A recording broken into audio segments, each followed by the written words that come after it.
بالکل ٹھیک۔ اب چلتے ہیں چوتھی اور آخری خصوصیت کی طرف۔ کنٹرول کی شدید ضرورت۔ جی، ہر چیز قابل پیشن گوئی ہو، ہر چیز ہمارے کنٹرول میں ہو۔ مجھے لگتا ہے یہ بہت لوگوں میں ہوتی ہوگی، خاص طور پر اگر ماضی میں کوئی ایسا تجربہ ہو جہاں بے بسی محسوس ہوئی ہو۔ بالکل، کتاب بھی یہی کہتی ہے۔ ایسے لوگ زندگی کے اتار چڑھاؤ پر بھروسہ کرنے کے بجائے ہر وقت چوکس رہتے ہیں، الرٹ رہتے ہیں۔ تو اس کا حل کیا ہے؟ اس کا حل کتاب کے مطابق قبولیت یعنی ایکسیپٹنس میں ہے۔ قبولیت کس چیز کی؟ زندگی میں جو غیر یقینی پن ہے، جو انپریڈکٹیبلٹی ہے، اس کے ساتھ آرام سے رہنا سیکھنا، تبدیلی کے ساتھ بہنا، یعنی گو ود دا فلو۔ ہر چیز پر قابو پانے کی کوشش چھوڑ دینا؟ ہاں، غیر مزاحمت، نان ریزسٹنس۔ کتاب یہ بھی کہتی ہے کہ تھوڑا مذاق کا پہلو پیدا کرنا بھی مدد دے سکتا ہے۔ اچھا، یعنی حالات کو ہلکے پھلکے انداز میں لینا۔ جی، کچھ ویسا۔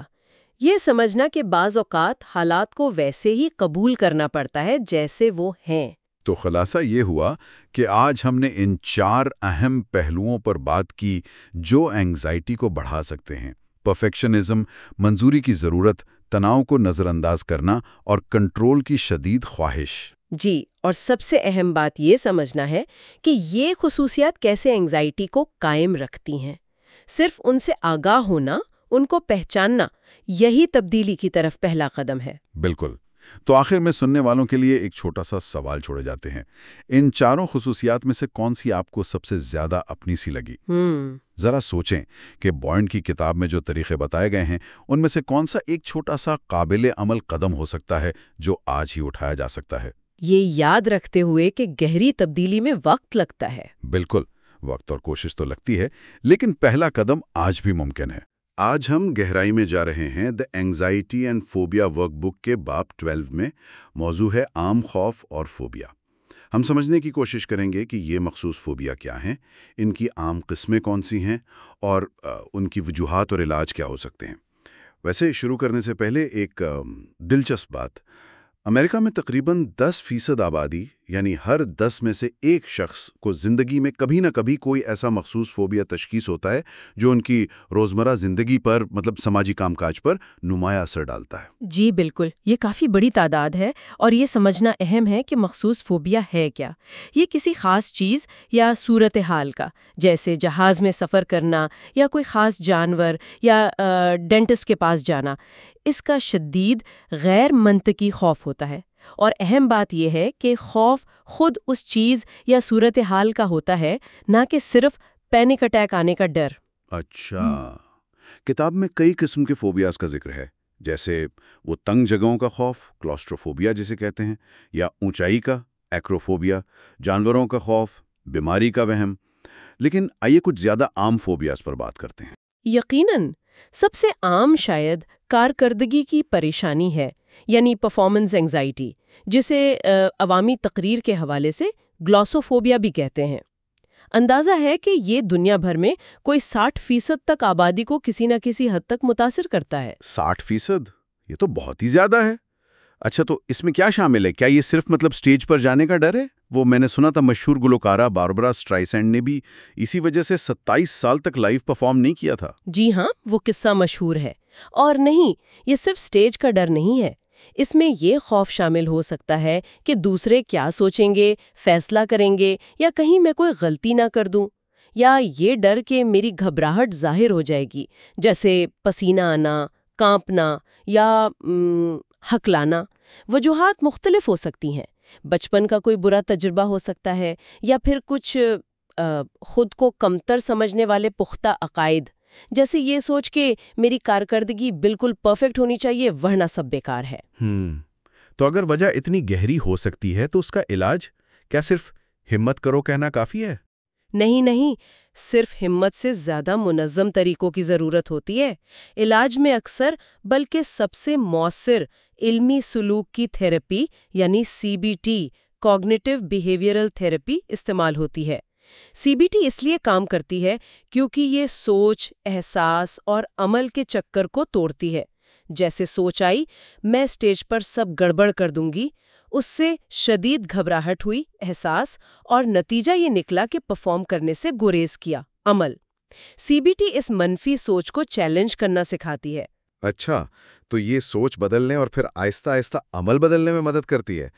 کیا کچھ عملی مشورے بھی ہیں جو فوراً اپنائے جا سکیں؟ جی بالکل، ایک اہم حکمت عملی یہ ہے کہ اپنی ذات پر توجہ دینے کے بجائے، مطلب میں کیسا لگ رہا ہوں، اس بات پر دھیان دیں کہ آپ کی بات یا کارکردگی دوسروں کے لیے کیسے فائدہ مند ہے۔ مقصد پر فوکس کریں۔ اس کے علاوہ خوب ریہرسل کرنا، اور اگر بہت زیادہ جسمانی علامتیں ہوں تو ڈاکٹر کے مشورے سے بیٹا بلاکرز جیسی دوائیں بھی مددگار ہو سکتی ہیں۔ جی، یہ مفید باتیں۔ اچھا، اب دوسرے عام فوبیا پر آتے ہیں۔ پرواز کا خوف، یعنی ایروفوبیا۔ سنا ہے امریکہ میں تقریباً 8% لوگ اس کی وجہ سے ہوائی جہاز میں بیٹھتے ہی نہیں ہیں۔ جی ہاں، یہ بھی بہت عام ہے، اور یہ اکثر دوسرے ڈر سے جڑا ہوتا ہے، جیسے تنگ جگہوں کا خوف یعنی کلاسٹروفوبیا، یا اونچائی کا خوف۔ وجوہات میں ماضی کا کوئی برا تجربہ جیسے شدید ٹربیولنس یا ہوائی حادثوں کی خبریں سننا، یہ سب شامل ہو سکتا ہے۔ تو اس کا علاج کیسے ہوتا ہے؟ کیا یہاں بھی سی بی ٹی کام آتی ہے؟ ہاں، یہاں بھی سی بی ٹی بہت مؤثر ہے۔ علاج میں عموماً 3 چیزیں شامل ہوتی ہیں۔ ایک تو تعلیم، یعنی یہ سمجھانا کہ ہوائی جہاز کتنے محفوظ ہیں، ان کا نظام کیسے کام کرتا ہے۔ دوسرا، سی بی ٹی کے ذریعے وہ منفی سوچیں جیسے جہاز گر جائے گا، ان کو چیلنج کرنا۔ اور تیسرا، بتدریج سامنا کروانا، جسے ایکسپوجر ہائرارکی کہتے ہیں۔ ایکسپوجر ہائرارکی یہ کیا ہے؟ مطلب سیدھا جہاز میں بٹھا دیتے ہیں؟ نہیں، بالکل نہیں۔ ایکسپوجر ہائرارکی کا مطلب ہے خوف کا سامنا کرنا، لیکن آہستہ آہستہ، قدم بقدم۔ جیسے اگر کسی کو پرواز سے ڈر لگتا ہے تو پہلا قدم شاید صرف ایئرپورٹ کی تصویریں دیکھنا ہو، پھر ایئرپورٹ جانا، پھر جہاز کو دور سے دیکھنا، پھر شاید خالی جہاز میں بیٹھنا، اور آخر میں ایک چھوٹی سی پرواز لینا۔ ہر قدم پچھلے سے تھوڑا زیادہ چیلنجنگ ہوتا ہے۔ اچھا، یہ تو بہت منطقی طریقہ ہے۔ تو کیا دوسرے فوبیاز جیسے وہ کلاسٹروفوبیا یا دانتوں کے ڈاکٹر کا خوف، ان کا علاج بھی ایسے ہی ہوتا ہے؟ زیادہ تر فوبیاز کے لیے جی ہاں، بنیادی اصول یہی ہے، سی بی ٹی اور بتدریج سامنا کروانا۔ لیکن ایک فوبیا تھوڑا سا مختلف ہے، خون، چوٹ یا انجیکشن کا خوف۔ اس میں اکثر لوگ خوف سے بے ہوش ہو جاتے ہیں، اسے ویزو ویگل ریسپانس کہتے ہیں، مطلب بلڈ پریشر اور دل کی دھڑکن اچانک گر جاتی ہے۔ تو اس کے لیے کیا کرتے ہیں پھر؟ کیا سی بی ٹی کام نہیں کرتی؟ خاص طریقے سے کھینچیں اور پھر ڈھیلا چھوڑیں تاکہ بلڈ پریشر کو گرنے سے روکا جا سکے اور بے ہوشی نہ ہو۔ واہ، یہ تو بہت دلچسپ ہے۔ یعنی ہر مسئلے کا ایک خاص حل موجود ہے۔ جی بالکل۔ تو خلاصہ یہ ہے کہ مخصوص فوبیا عام ضرور ہیں، تکلیف دہ بھی ہو سکتے ہیں، لیکن اچھی خبر یہ ہے کہ ان کا مؤثر علاج موجود ہے۔ علمی سلوک کی تھراپی اور بددریجہ سامنا کروانا، یہ زیادہ تر فوبیاز کے لیے کلیدی حکمت عملی ہیں۔ اور آخر میں سامعین کے لیے ایک سوچنے کی بات چھوڑ جاتے ہیں، یہ سمجھنا کہ خوف کیسے کام کرتے ہیں، کیسے بنتے ہیں اور ان پر قابو پانے کے طریقے کیا ہیں۔ یہ علم زندگی کے دوسرے چیلنجز یا پریشانیوں سے نمٹنے میں کیسے مدد دے سکتا ہے، وہ چیلنجز جن کا شاید بظاہر کسی مخصوص فوبیا سے کوئی تعلق نہ ہو۔ اس پر غور کیجیے گا۔ خوش آمدید۔ آج ہم ایک کافی ذاتی موضوع پر بات کر رہے ہیں، احساسات سے نمٹنا۔ جی، خاص طور پر ان لوگوں کے لیے جو بے چینی یا آپ کہہ سکتی ہیں فوبیا کی گرفت میں ہیں۔ بالکل۔ ہمارے پاس ایڈمنڈ جے بون کی کتاب ہے، the anxiety and phobia workbook, اس کا 13واں باب۔ جی، احساسات سے نمٹنا، بے چینی پر قابو پانے کا ہنر۔ ہاں، تو ہمارا مقصد ہے کہ اس باب کا ذرا گہرائی میں جائزہ لیں اور سمجھیں کہ یہ احساسات آخر ہیں کیا چیز، اور انہیں پہچاننے اور وہ صحت مند طریقے سے ظاہر کرنے کا فن کیسے سیکھا جا سکتا ہے۔ تو پہلا سوال جو ذہن میں آتا ہے وہ یہ کہ جب کوئی اپنے خوف کا سامنا کرنا شروع کرتا ہے تو یہ احساسات اتنے شدید کیوں ہو جاتے ہیں؟ یہ تو الٹا زیادہ ڈراؤنا لگتا ہے۔ یہ ایک بہت عام تجربہ ہے دراصل، اور یہ صحت یابی کے سفر کا ایک اہم حصہ بھی ہے۔ اچھا، اکثر ایسا ہوتا ہے کہ جن لوگوں کو فوبیا یا شدید بے چینی ہوتی ہے نا، وہ لاشعوری طور پر اپنے احساسات کو، خاص کر جو ناگوار احساسات ہیں، انہیں دبانے کے عادی ہو جاتے ہیں۔ اچھا، ایک طرح کا دفاعی نظام؟ بالکل، ایک ڈیفنس میکنزم سمجھ لیں۔ تو جب وہ ان چیزوں کا سامنا کرتے ہیں جن سے وہ بچتے رہے ہیں، تو گویا ایک بند دروازہ سا کھلتا ہے، اور وہ تمام دبے ہوئے احساسات جو شاید سالوں سے اندر جمع ہو رہے تھے، وہ ایک ساتھ باہر آنے کی کوشش کرتے ہیں۔ اسی لیے وہ شروع میں بہت شدید، بہت اوورویلمنگ محسوس ہوتے ہیں۔ یہ بات سمجھ میں آتی ہے، جیسے کوئی ایموشنل بیک لاگ ہو جو ایک دم سامنے آ رہا ہے۔ تو پھر بنیادی طور پر یہ احساسات ہیں کیا؟ کتاب کہتی ہے یہ صرف خیالات نہیں ہیں؟ بالکل نہیں، یہ نقطہ بہت اہم ہے۔ کتاب یہ واضح کرتی ہے کہ احساسات صرف ہمارے دماغ کی پیداوار یعنی سوچے نہیں ہیں، یہ پورے جسم کا رد عمل ہے۔ پورے جسم کا؟ جی ہاں، اس میں دماغ کے وہ حصے شامل ہیں جو جذبات کنٹرول کرتے ہیں، جیسے لمبک سسٹم، اور ساتھ ہی ہمارا آٹونومک نروس سسٹم بھی۔ یعنی وہ لڑو یا بھاگو والا سسٹم؟ بالکل وہی۔ تو جب آپ کوئی جذبہ محسوس کرتے ہیں، آپ کا پورا جسم اس میں شریک ہوتا ہے۔ اچھا، تو یہ صرف دماغی کھیل نہیں، جسمانی تجربہ بھی ہے، اور کتاب نے وہ بنیادی اور پیچیدہ احساسات کا بھی ذکر کیا ہے نا؟ جی ہاں، بنیادی احساسات جیسے غصہ، غم، خوف، خوشی، یہ عام طور پر اچانک آتے ہیں اور مختصر ہوتے ہیں۔ ٹھیک ہے۔ لیکن جو پیچیدہ احساسات ہیں جیسے مایوسی، حسد یا جوش، وہ اکثر زیادہ دیر رہتے ہیں اور ہماری سوچ، ہماری تشریحات سے زیادہ جڑے ہوتے ہیں۔ اور ایک اور دلچسپ بات، احساسات توانائی کا ذریعہ ہیں۔ انہیں دبانا، آپ سمجھیں جیسے کسی ابلتے ہوئے پانی کے برتن پر ڈھکن رکھ دینا۔ اچھا۔ وقتی طور پر شاید سکون لگے، لیکن اندر ہی اندر پریشر بنتا رہتا ہے، جو پھر تھکاوٹ، چڑچڑاپن یا اچانک سے جذبات پھٹ پڑنے کی صورت میں نکل سکتا ہے۔ یعنی احساسات کو دبانا اصل میں توانائی ضائع کرنا ہے۔ یہ بھی کہا گیا ہے کہ احساسات صحیح یا غلط نہیں ہوتے۔ یہ ہضم کرنا تھوڑا مشکل ہو سکتا ہے، خاص طور پر شدید غصے یا خوف کی حالت میں۔ یہ سمجھنا بہت بہت ضروری ہے۔ احساسات بس معلومات ہیں، سگنلز ہیں، وہ ہمیں بتا رہے ہوتے ہیں کہ ہمارے اندر یا ہمارے ارد گرد کیا چل رہا ہے۔ معلومات کس قسم کی؟ وہ کسی غیر پوری شدہ ضرورت کی طرف اشارہ کر سکتے ہیں۔ مثال کے طور پر خوف ہمیں خطرے سے آگاہ کرتا ہے، غصہ شاید اس بات کا اشارہ ہو کہ ہماری کوئی حد پامال ہوئی ہے۔ تو انہیں برا سمجھ کر دبانے کے بجائے یہ سمجھنا زیادہ کارآمد ہے کہ وہ کیا پیغام دے رہے ہیں۔ تو اگر کوئی خاص طور پر فوبیا یا بے چینی والا شخص ان احساسات کو دبا رہا ہے تو کتاب کے مطابق اس کی کیا وجوہات ہو سکتی ہیں؟ کتاب دو بڑی وجوہات بتاتی ہے۔ ایک تو کنٹرول کھونے کا شدید خوف، انہیں لگتا ہے کہ اگر جذبات کو باہر آنے دیا تو وہ بکھر جائیں گے یا کچھ بہت برا ہو جائے گا۔ اور دوسری وجہ اکثر بچپن کے تجربات میں ملتی ہے۔ اگر والدین بہت تنقیدی تھے یا جذبات کے اظہار کو، خاص طور پر غصے کو، برا سمجھتے تھے، سزا دیتے تھے، تو بچہ سیکھ لیتا ہے کہ بھئی احساسات چھپانے میں ہی عافیت ہے۔ یہ سمجھ آتا ہے کہ ماضی کیسے حال پر اثر ڈالتا ہے، لیکن اگر احساسات دبے ہوئے ہیں تو کوئی انہیں پہچانے کیسے؟ کیا جسم کوئی اشارے دیتا ہے؟ بالکل، جسم اکثر خاموشی سے بولتا ہے۔ کتاب کچھ علامات بتاتی ہے، جیسے بے وجہ کی بے چینی یا اداسی جس کی وجہ سمجھ نہ آ رہی ہو۔ اسے کبھی کبھی پھنسے ہوئے احساسات بھی کہتے ہیں۔ پھنسے ہوئے احساسات؟ جی، یعنی وہ پرانے جذبات جو ٹھیک سے محسوس نہیں ہوئے، ظاہر نہیں ہوئے، اور اب جیسے افسردگی بن گئے ہیں۔ اس کے علاوہ سائیکوسوماٹک علامات، یعنی وہ جسمانی تکلیفیں جن کی وجہ ذہنی ہو؟ بالکل، جیسے سر درد، معدے میں تیزابیت یا پٹھوں میں مسلسل کھچاؤ، خاص طور پر گردن اور کندھوں میں۔ کتاب ایک مشق بھی بتاتی ہے۔ اچھا، وہ کیا ہے؟ آرام سے بیٹھیں، گہری سانس لیں اور خود سے پوچھیں، میں اس وقت کیا محسوس کر رہی ہوں؟ پھر توجہ دیں کہ جسم میں کہاں کوئی سینسیشن، کوئی احساس ہو رہا ہے۔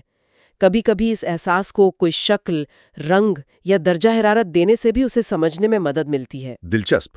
اور وہ فیلنگ لسٹ کا بھی ذکر تھا؟ جی، احساسات کی فہرست، فیلنگ لسٹ کا استعمال بھی شروع میں مددگار ہو سکتا ہے پہچاننے کے لیے۔ تو پہلا قدم ہے آگاہی، جسم کو سننا، جب کوئی پہچان لے تو انہیں صحت مند طریقے سے ظاہر کرنے کے کیا طریقے بتائے گئے ہیں؟ کئی طریقے ہیں۔ ایک تو یہ کہ کسی قابل اعتبار شخص سے بات کی جائے جو صرف سنے، ہمدردی سے، نصیحت یا حل بتانے کی کوشش نہ کرے۔ صرف سننے والا۔ جی۔ دوسرا طریقہ ہے لکھنا۔ ایک فیلنگ جرنل بنا لیں جہاں آپ اپنے احساسات کو بغیر روک ٹوک کے لکھ سکیں۔ تیسرا، جسمانی طور پر نکالنا۔ جیسے اگر اداسی ہے تو جی بھر کے رو لینا، یا اگر غصہ ہے تو تکیے پر مکے مار کر یا ورزش کے ذریعے اسے نکالنا۔ غصے کا ذکر آیا تو کتاب اس پر خاصی توجہ دیتی ہے۔ ایسا کیوں ہے کہ غصہ بے چینی سے اتنا جڑا ہوا ہے؟ غصہ ایک بہت طاقتور جذبہ ہے اور اکثر اسے منفی سمجھ کر دبا دیا جاتا ہے۔ کتاب کہتی ہے کہ دبے ہوئے غصے کی کئی وجوہات ہو سکتی ہیں۔ دوسروں کو ہر حال میں خوش رکھنے کی خواہش، دوسروں پر بہت زیادہ انحصار یا ہر چیز پر کنٹرول رکھنے کی شدید ضرورت۔ اور جب یہ دبتا ہے تو یہ اکثر بے چینی، فوبیا یا جنونی خیالات کو بڑھا دیتا ہے۔ کبھی کبھی یہ خود کو نقصان پہنچانے والے رویوں میں بھی ظاہر ہوتا ہے، جیسے خود پر شدید تنقید کرنا یا کاموں کو ٹالتے رہنا۔ تو اس دبے ہوئے غصے سے نمٹنے کے لیے کیا عملی مشورے ہیں؟ کچھ اہم اصول ہیں۔ پہلا، ہمیشہ اچھا یا نیک بنے رہنے کا غیر حقیقی معیار چھوڑنا ہوگا۔ دوسرا، اظہار سے جڑے خوف پر قابو پانا۔ یہ سوچنا کہ اگر میں نے غصہ دکھایا تو پتہ نہیں کیا ہوگا۔ یہ ڈر تو ہوتا ہے۔ بالکل۔ تیسرا، اس ڈر سے نکلنا کہ اظہار جذبات سے تعلقات خراب ہو جائیں گے۔ چوتھا، جارحانہ ہونے کے بجائے پر اعتمادن انداز میں بات کرنا سیکھنا۔ اسرٹیو ہونا، ایگریسو نہیں۔ بالکل۔ اس کے لیے میں والے جملے استعمال کرنا، جیسے مجھے اس وقت غصہ محسوس ہو رہا ہے جب، بجائے اس کے کہ تم مجھے غصہ دلاتے ہو۔ یہ فرق اہم ہے۔ بہت اہم۔ اور آخر میں غصے کی شدت کے مطابق اظہار کا طریقہ چننا۔ یہ یاد رکھنا بھی ضروری ہے کہ غصہ اکثر ہماری سوچوں سے بڑھتا ہے۔ سوچوں سے؟ کیسے؟ اگر ہم چھوٹی باتوں کو بہت بڑا بنا دیتے ہیں، میگنیفائی کرتے ہیں یا لوگوں پر منفی لیبل لگا دیتے ہیں تو غصہ بے قابو ہو سکتا ہے۔ اس لیے اپنی سوچ کے انداز پر کام کرنا بھی اتنا ہی اہم ہے۔ یہ میں والے جملے واقعی مفید لگتے ہیں۔ تو جب ہم اپنے احساسات، خاص طور پر مشکل والے جیسے غصہ، دوسروں تک پہنچانا چاہیں تو اس کا سب سے مؤثر اور صحت مند طریقہ کیا ہے؟ کتاب اس کے لیے کچھ عملی نکات بتاتی ہے۔ سب سے پہلے یہ یقینی بنائیں کہ دوسرا شخص واقعی سننے کے لیے تیار ہے۔ صحیح وقت اور جگہ کا انتخاب اہم ہے۔ ٹھیک ہے۔ دوسرا، الزام تراشی یا تنقید سے مکمل پرہیز کریں۔ تیسرا، جیسا ابھی کہا، میں والے بیانات استعمال کریں۔ مجھے دکھ ہوا جب آپ نے، کہنا بہتر ہے بنسبت تم نے مجھے دکھ دیا۔ یعنی اپنی ذمہ داری لینا۔ جی۔ چوتھا، دوسرے شخص کے مخصوص رویے پر بات کریں، نہ کہ ان کی پوری شخصیت پر حملہ کریں۔ مثال کے طور پر؟ یہ کہنا کہ جب آپ میٹنگ میں میری بات کاٹتے ہیں تو مجھے لگتا ہے میری رائے کی قدر نہیں، بہتر ہے بنسبت تم ہمیشہ میری بے عزتی کرتے ہو۔ اور پانچواں، فیصلہ کن لہجے سے گریز کریں۔ مقصد اپنی ضرورت یا احساس بتانا ہے، دوسرے کو نیچا دکھانا نہیں۔ بہت خوب۔ تو خلاصہ یہ ہوا کہ اپنے احساسات سے آگاہ ہونا، انہیں قبول کرنا اور پھر انہیں مناسب طریقے سے ظاہر کرنا سیکھنا، یہ بے چینی اور فوبیا سے نجات کے سفر میں بہت اہم قدم ہے۔ بالکل۔ اور سب سے اچھی بات یہ ہے کہ یہ سب مہارتیں ہیں جو وقت اور مشق سے سیکھی جا سکتی ہیں۔ یقیناً یہ ایک مسلسل عمل ہے۔ اور جاتے جاتے سننے والوں کے لیے ایک نقطے پر غور کرنے کی دعوت۔ کبھی اس بات پر غور کریں کہ آپ کے جسم کے کن حصوں میں اکثر تناؤ یا کھچاؤ رہتا ہے۔ کیا یہ ممکن ہے کہ وہ تناؤ کسی ایسے احساس کی نشاندہی کر رہا ہو جسے آپ نے ابھی تک پہچانا نہیں یا جس کا اظہار نہیں کیا؟ یہ تعلق جاننا خود شناسی کی طرف ایک اور قدم ہو سکتا ہے۔ السلام علیکم۔ آج ہم حاضر دماغ اپنے حقوق کا اظہار اور تعلقات کی مضبوطی کے ایک خاص حصے پر بات کر رہے ہیں۔ ٹاپک ہے assertiveness۔ جی، یعنی پر اعتماد طریقے سے اپنی بات کہنا۔ ہاں، تو آج ہمارا مقصد ہے کہ اس کو ٹھیک سے سمجھیں، یہ اصل میں ہے کیا چیز، اور یہ دوسرے رویوں سے جیسے تبیداری یا پھر غصہ اس سے کیسے الگ ہے۔ بالکل۔ اور یہ بھی کہ اس سے ہمارے رشتوں پر کیا اثر پڑتا ہے۔ تو چلیے اس میں تھوڑی گہرائی میں جاتے ہیں۔ ضرور۔